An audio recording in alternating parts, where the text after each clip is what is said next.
Feel free to sing along. I was listening to Judy Garland the other night. I like a bit of Judy Garland of an evening. Don't read too much into that. And the reason I raise her is because what she's singing is the trolley song. And if you've ever studied moral philosophy and human ethics, you will have been presented with something called the trolley problem. And if you're not familiar with this, I'm about to tell you about it. The trolley in question is not a trolley as we would think of in a supermarket, but it's the American streetcar or the tram. Imagine for a moment the setting. There is a tram hurtling down the track. For some reason, the driver has become unconscious. He is unable to steer or drive or control the tram. You are standing watching this, but it's a little bit more complicated than that. Because further down the track, there are 5 people on the track.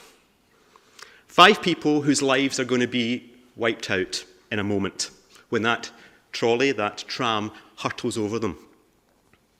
But there is a siding on which, regrettably, there is one person. And you, of course, are standing beside the lever. You could, if you wished, throw the lever and redirect the trolley onto the side track. The consequences of that, of course, are clear to you. You will save the 5 people, but you will kill the one. What do? Do you throw the lever, or do you do nothing? And those are the only things you can do in this split second. You can't stop the trolley, you can't call for help. All you can do is throw the lever or do nothing. If you do nothing, 5 people die. If you throw the lever, 1 person dies. What do? Do you throw the lever? Hands up if you throw the lever. Okay. Here's a slightly different version of it. Same trolley, same unconscious driver, hurtling down the track. But this time, there's no siding. But there are still 5 people on that track. But this time, you're not standing beside the track. You're standing on a bridge overlooking it. And you quickly calculate the situation and think, gosh, if only there was something big and heavy I could throw in front of that tram, I could stop it and save those people. You even think momentarily of jumping to your own death to try and save the people, but you realise you're not of the appropriate heft. But fortunately, of course, you're standing beside a big fat man who happens conveniently to be leaning over. All you have to do is put your hand in the small of his back and push. He will fall to his certain death, but the tram will stop and you'll save the 5 people. How many people would push the fat man? Here's the situation and the problem. What's the difference? In the first one, you sacrificed 1 person to save 5. In this, by pushing the fat man to his death, you sacrificed 1 person to save 5. So why were you so ready to pull the lever, but so reticent to throw the fat man to his death? And you're not alone there, because this problem has been posed to people all over the world. Many tens of thousands of them, men and women, young and old, different cultures, different religions. And it is a basic human requisite that we don't mind so much throwing the lever, but we don't want to push the guy to his death. So what's the deal? Why is that? Well, in the first one, there's a bit of quick mental arithmetic to be done, isn't there? 5 deaths seem worse than 1, and it's just a lever. Second one, 5 deaths are still worse than 1, but you seem to be much more intimately related to the killing of that guy. You have to touch him for nothing else. So maybe proximity is the problem. Let me pose you another problem, another ethical issue. You're driving along the road in your new car that you've just picked up from the dealership. You're particularly pleased with this one because it has cream leather upholstery. You then see a guy lying at the side of the road, bleeding profusely. You quickly work out that he's in a bad way. He needs help. It's a remote place. He's not going to get help. He can't get to the hospital on his own. And really the only thing to do is to either leave him there to die, or to pick him up and put him in the back of your car where he's going to make one hell of a mess of your upholstery. And you quickly work out it's probably going to cost you a bit of money to do that. How many of you would leave him beside the road? How many of you would pick him up? Okay, next day, through your door comes a letter from a charity saying, if you send us £200, which you interestingly thought was about the same amount of money it would cost to get your leather upholstery cleaned, we can save a life on the other side of the world. How many of you automatically get your checkbook out and send the money off? Not so many. What's the difference? One life saved for the expense, your personal expense of about £200. Is it again that we're dealing with an issue of proximity? Perhaps the closer we are to a situation, the more our ethical machinery kicks in. And that's maybe not too surprising because we have evolved physically and mentally, but we've also evolved morally. And I think our morals have evolved to allow us to deal with situations that are close to us. We were never meant to even know that people lived on the other side of the world, never mind be concerned about their health and well-being. We were evolved to concern ourselves with the health and well-being of our close family members, our kin, the people who lived in the same cave as us, or at least the same village. And even the people on the other side of the hill were away out of our minds. So it's much easier for us to make ethical decisions about things that are close to us, and much more difficult about things that are far away. And perhaps that idea of proximity has an impact on clinical research as well. How connected do we feel in this room with these women who are taking part in a child health clinical trial in India? How connected do we feel with this child in a vaccination study in Kenya? How connected this man in a rural Chinese hypertension study? Or what about these people awaiting their clinical trial appointments in Indonesia? Or maybe even this person giving their informed consent under a tree in Uganda? All on the other side of the world, all miles away, all slightly more difficult to incorporate into our ethical decision-making. And perhaps that feeling of distance translates not just into issues with research ethics, but also perhaps to allocation of research funding. Here are some hard facts. In the early 2000s, globally, we spent more than $2.2 trillion on health. The majority of that, the overwhelming majority of it, 87% of it, was spent just on 16% of the world's population, who in turn bear only about 7% of the global burden of disease. In other words, we spent most of the money on a very small minority of people. Of the more than $80 billion that we spend annually on medical research, about 90% of it is devoted to diseases that only account for about 10% of the global burden of disease, meaning that we hardly pay any attention to the vast majority of human suffering when it comes to clinical research, at least on a global scale. Of the nearly 1,400 new drugs that were approved between 1975 and 1999, 16 of them were for tropical diseases or tuberculosis. That's probably something we're starting to regret, as TB is now becoming resistant to the drugs we've got. Here's Nigeria. In 1996, in Nigeria, there was a meningitis outbreak.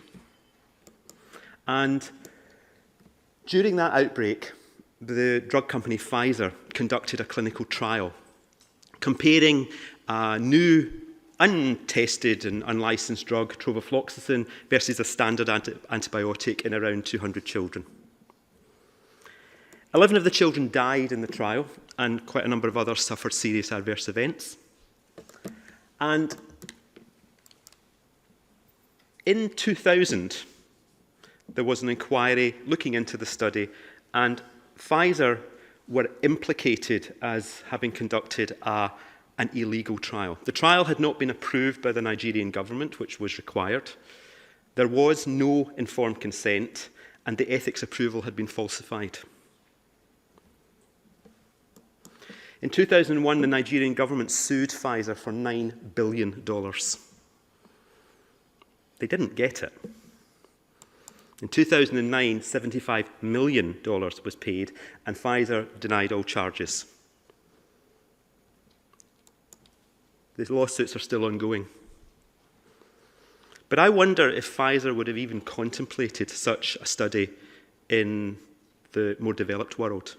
Would they have conducted that study in the United States, in the UK, in Europe?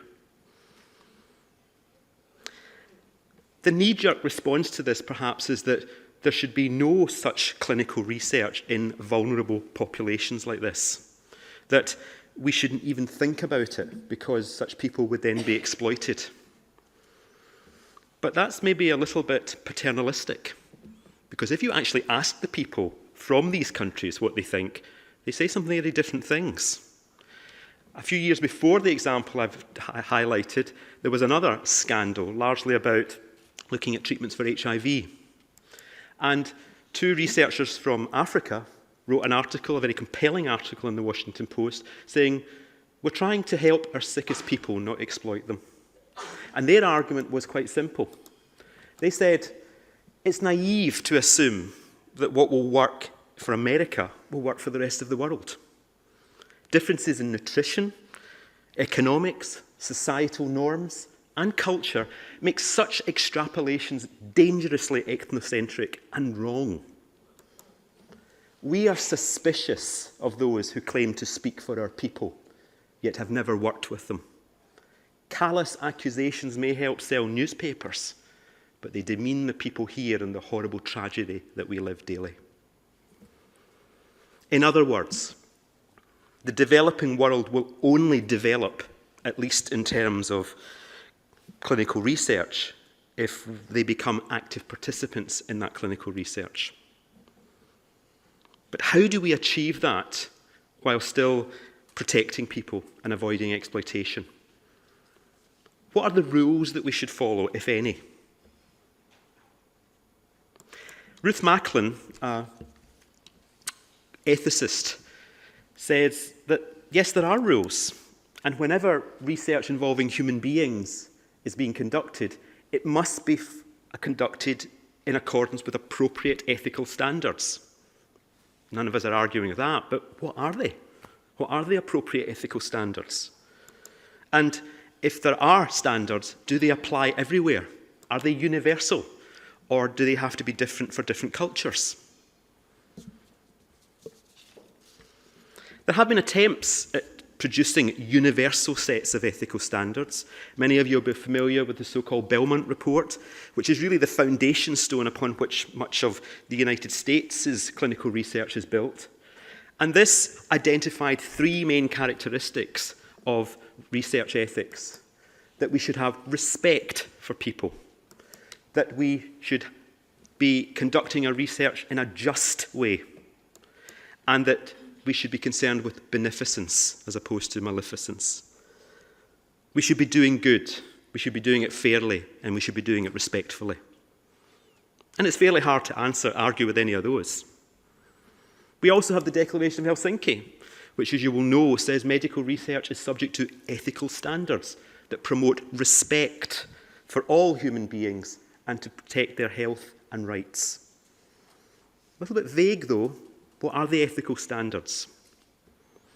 The SIOMS guidelines, which have a lot to say about how we conduct research internationally, say the ethical standards applied in the host country should be no less stringent than they would be for research carried out in the sponsor country.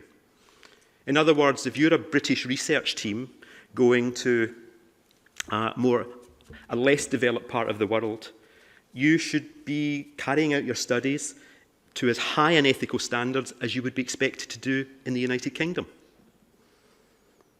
There's a problem with that, though, because what makes us think we're right? Why are they not right? And people have criticised the SIOM guidelines by saying they're nothing more than ethical imperialism. They say they have a Western bias, and they're built on the assumption that the circumstances in the developed world are the norm. and that the developed world is not only more advanced technologically, but more advanced morally. And this is a real challenge if you're working in an international setting. Maybe one way out of it is to accept that there are standards, perhaps universal standards that we should follow, but the operationalization of those standards into procedures, practical procedures, maybe are where we can have some flexibility. For example, a basic ethical principle might be that we need informed consent before we conduct a study. But one version of operationalizing that would be, for example, to get someone to sign a consent form. But you don't need to get somebody to sign a consent form to adhere to the principle. Maybe there could be other ways to do that. Maybe there should be other ways to do that. Maybe we can be more flexible when it comes to procedures, but not flexible when it comes to principles, and keep them as inviolable.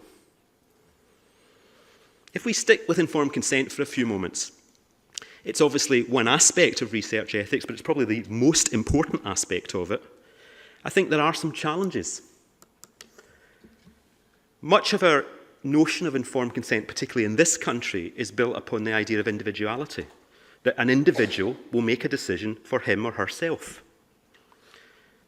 And we think, well, of course that's the way it should be. But suppose you are from a culture where individuality is not quite as advanced as it is here. There are cultures around the world where people make decisions as groups. The idea that you would make a decision for yourself is quite alien. You make a decision for the benefit of your family or for your tribe or for your group. So trying to explain the notion of individual informed consent to these people is confusing. And maybe we need to try and accommodate that kind of thinking. We also have problems with literacy in certain parts of the world.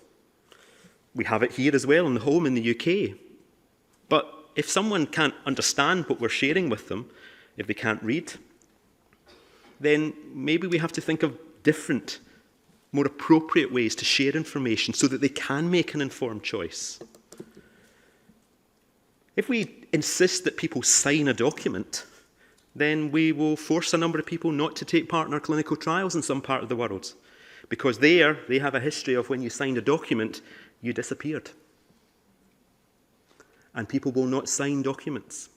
So if we make that a prerequisite of taking part in a clinical trial, then we're perhaps excluding people unnecessarily.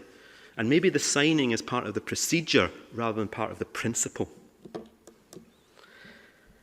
Disclosure of a diagnosis. Clearly, in our current culture here in the UK, we would find it really quite unacceptable that we wouldn't share information with a patient. But go back 30 years, 50 years, 100 years, the absolute norm in medicine was that often patients were not informed about their diagnosis. And that's the way it is still in many other developing countries. So if we have people who don't even know what's wrong with them, how can we really get them to effectively take part in a clinical trial to look for a management or treatment for that condition? And the last one is the notion of revealing equipoise. When we conduct a clinical trial, we're basically admitting we don't know what to do. That's why we're doing the trial. We don't know whether treatment A is better than treatment B. So we're going to look at it and we're going to study it. But if you work in a very patriarchal medical system where it is completely unacceptable for usually a physician to say, I don't know, then they're not going to be very happy to take part in a study where you get treatment A or treatment B. Don't you know? If you look at what informed consent rules exist in other parts of the world, you do see this idea of flexibility creeping in. Here's some words from the Medical Research Council in South Africa. And they say, we have rules involving informing our informed consent process. Research subjects should know that they're taking part in research. The research should be carried out only on those who have given their consent. But they do go on to say that The process of informed consent does not have to involve people signing bits of paper. They acknowledge completely there that oral consent may be acceptable after an oral description of what is involved. And clearly, they are taking account of literacy issues and so on. In India, again, the Council for Medical Research in India has requirements for consent within studies, as you would expect. And they say that informed consent must be in place. But they do say that the nature and form of the consent may depend on a number of different factors. And again, they are happy to look at variable approaches to, say, the documentation of that consent. China, one of the largest emerging partners in clinical research, have, again, rules about how consent should be taken. But interestingly, a recent report, again from the MRC, noted that the key difference between the two countries, between the UK and China, is in the implementation of the regulations. And there, at the moment, there's certainly wide variation in how these rules and regulations are actually put into practice. If we're looking for some clarity, maybe we can do worse than look at the Nuffield Council for Bioethics, who have looked at this topic a lot. And in this report, they pointed out that there should be an ethical framework for doing international research, and that we should be looking and trying to define those principles that we use. And they say there should be 4 principles. We have a duty to alleviate suffering. We have a duty to show respect for people. We have a duty to be sensitive to cultural differences. And we have a duty not to exploit the vulnerable. And they go on to say that local social, cultural, and economic context should be taken into consideration. Again, a door opening to say we can be more flexible about how we do this, but we should have overriding principles at the back of everything we do. They are not up for discussion, but how we actually implement them are in different cultures. They go on to say that genuine consent to participate is the most important thing. The fact that the consent should be genuine and that it should be obtained from each participant. But they also go on, again thinking more flexibly, that they understand that there are certain cultures where perhaps other people may give consent as well. Again, this notion perhaps of individuality or potentially the control of individuals within systems and organisations and families even, that perhaps others might be involved in the consent process. Something that we would find probably quite alien in the UK. But again, we have to think, why are we automatically right and everybody else is wrong? The most important thing is that we have genuine consent. And for it to be genuine, it must be appropriately informed. And we spend a lot of time and effort looking at that in our own country. And it must be truly voluntary. But the exact nature of it surely is up for discussion, particularly if we want to take into account individual cultural and social norms. So let me just summarise what I think I've said. I think our ethical hardware that we all carry about with us is very much biased towards the proximal and the local. We find it much easier to make quick ethical decisions about those who are close to us, those who impact upon us directly, and much harder to make decisions about people far away. But if you're conducting a study where you're recruiting people all over the world, you have patients all over the world.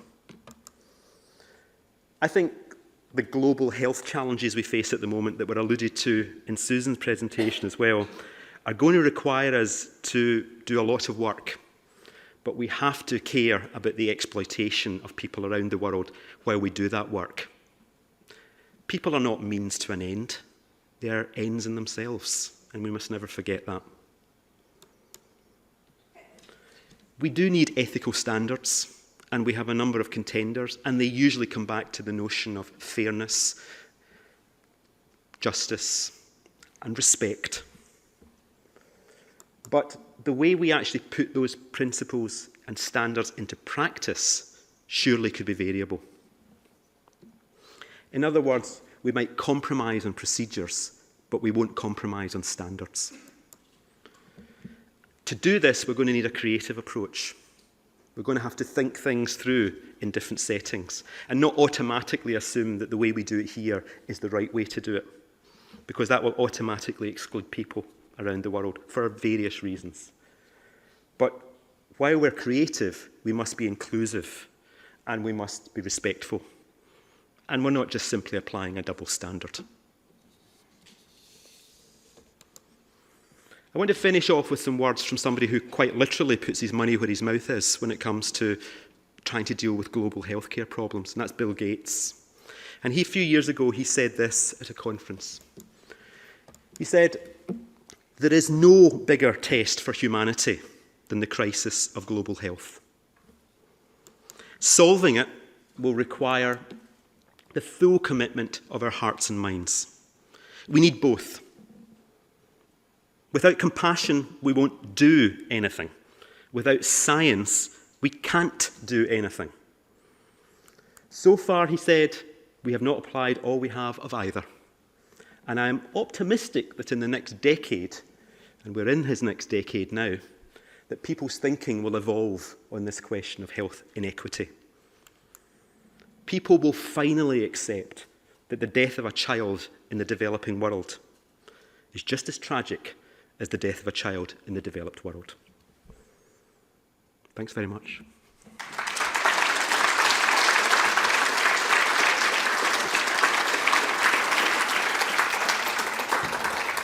So if people can go back to their seats, and what I'd like to do is ask, while we've got Allan here, I know just from moving around the room how the quality of people's conversations around the table, and I thought it would just be so good just to spend a few minutes on sharing some of those conversations you've been having out loud, and also opportunity for Allan to comment. So can I ask some of you to share some of the thoughts, some of the things that struck you from Allan's presentation? Over to you. Our thoughts were, we don't do a very good job in this country with being inclusive in our studies, that we have huge, I'm based in Birmingham, other people based in Manchester, that we just don't... hold the microphone a bit closer, yeah. Okay. That we don't seem to be able to get our studies out to the different ethnicities that exist in our area. When studies go for funding, they're not looking at translators or for PISs in different languages. So how can we look globally when we can't even look at the problems that exist within our own cultures? It's a very good point, isn't it? I mean, we do face particular challenges here. We live in a very multicultural, multi-ethnic society. If we want our research to be in any way representative of the people that we actually see as patients, we can't just recruit, middle-aged white people. We have to actually be a little bit more inclusive than that, but it's very challenging. There's lots of barriers, not just language, culture as well, accessibility and so on. But you can imagine how much more that is, trying to do it in a multinational setting.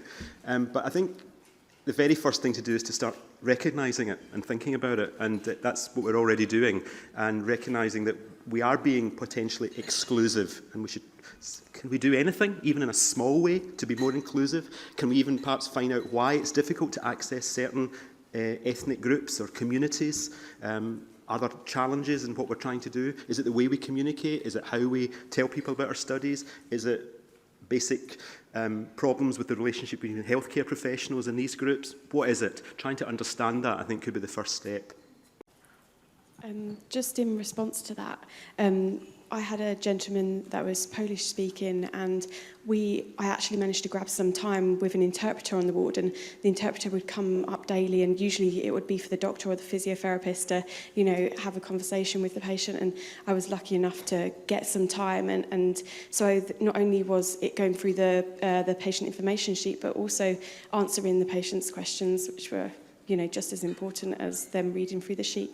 But we were also in discussion about, I work in the emergency department, and often we put people on trials immediately without any consent, with a legal representative consenting for them. So I often have a lot of issues following up patients and speaking to the families, because sometimes they're unhappy, sometimes they are well informed and are just glad that their family member had this opportunity. So it's, consent is such a difficult thing.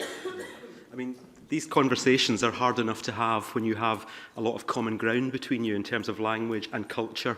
When you don't have that, then they're even harder. If we encounter such people here or if we're trying to work globally. So again, recognising this is an issue and perhaps building some sort of flexibility into our approaches might be the thing, at the same time as not sacrificing the principles. Any other thoughts here? Thank you. I thought it was a fascinating presentation. I suppose, I think there are a lot of really important points that you made, particularly about being more critical about how we think about consent processes. I've had the opportunity to work internationally, and I think it's also important to be critical about how we talk about other cultures as well and communities, because I think sometimes if we say that actually a particular leader is able to take consent or actually make a decision on behalf of a whole community, then sometimes what we're actually doing is reifying existing power structures within those communities, and that quite often is a male leader, and so sometimes we disadvantage women and sometimes children by doing that. So I think it's not necessarily to say that we need to make those decisions for other people, but we also need to think about those communities as being more dynamic and more changing, and actually be critical about how those power structures may actually disadvantage disadvantaged people in those communities. I think Canada, there's some really interesting examples of community-led trials where they actually involve communities, whole communities in decision making. So, but great. I think we definitely need to think more about that here. I absolutely agree with you in that, sometimes, although we must make the point that, we don't necessarily just export our morals around the world, I think some settings and some situations we do find completely unpalatable and that would never be acceptable in this country. And you rightly raise, I think, the issue of women, because I think it's usually women in certain cultural settings who are effectively in a vulnerable position because they're subject to male hierarchies. It might be their family members, it might be their community leaders or whatever. It's very rarely the other way around. But by adhering to that and agreeing with that, then you might be seen to be colluding with it as well. And you might have to get to the situation where you make a decision, do you do your research there? And that is a very hard decision, because then potentially if you think about what those African doctors said when they wrote in the Washington Post, it's only by having people involved in clinical research can there ever be a hope to move forward in these countries. They can't just simply be ignored and not used and just be deemed to be too vulnerable to be included. So it's a really difficult balancing act to do. Thank you. From my perspective, is it not about linking in more with the patients and the public forums, really, from a nursing perspective? Because I think that's an essential way to get the message out about clinical research, and I'm not quite sure whether or not we're still doing that well enough. Mm-hmm. I think we absolutely want a very research-aware population. I'm sure all of you find yourself in situations explaining to people what research is. And if you didn't have to do that, if it was absolutely understood by everybody, then you'd already be one step closer to people making a more informed decision for them. And they could choose much more readily, I think, to take part or not take part. I think that's a problem we have here. As you can imagine, it's a problem elsewhere as well, particularly when you think of very different healthcare systems and potentially very different relationships that the nursing profession will have with certain populations in different parts of the world. So it's a challenge here, and we are pretty far down the line in a lot of these things. We're probably pretty advanced in it, but as you can imagine, other people around the world are just at the beginnings of it. Mine was just a challenge that I normally get. It's working with people from the ethnic minorities, and my challenge is getting the interpretation translation service. I don't know whether it's the same with other organisations, but I'm constantly having to exclude patients from the study because they don't speak the language. And that seems to be quite challenging, especially for studies that are looking at ethnic minorities. Exactly. It's certainly true from my part of the world. It's very, very difficult to access translation services within the NHS, particularly for research purposes. And I'm sure it's probably common across. I'm sure that most people probably that resonates with them. But it seems such a simple thing to be able to fix, doesn't it? I mean, that if we wanted to do that, we could fix it. It just it requires more resources. And anything, if a problem can be solved by money, it's not a problem. It's an accounting exercise. Okay, can we give another round of applause to Allan? Thank you very, very much. So it strikes me that this is something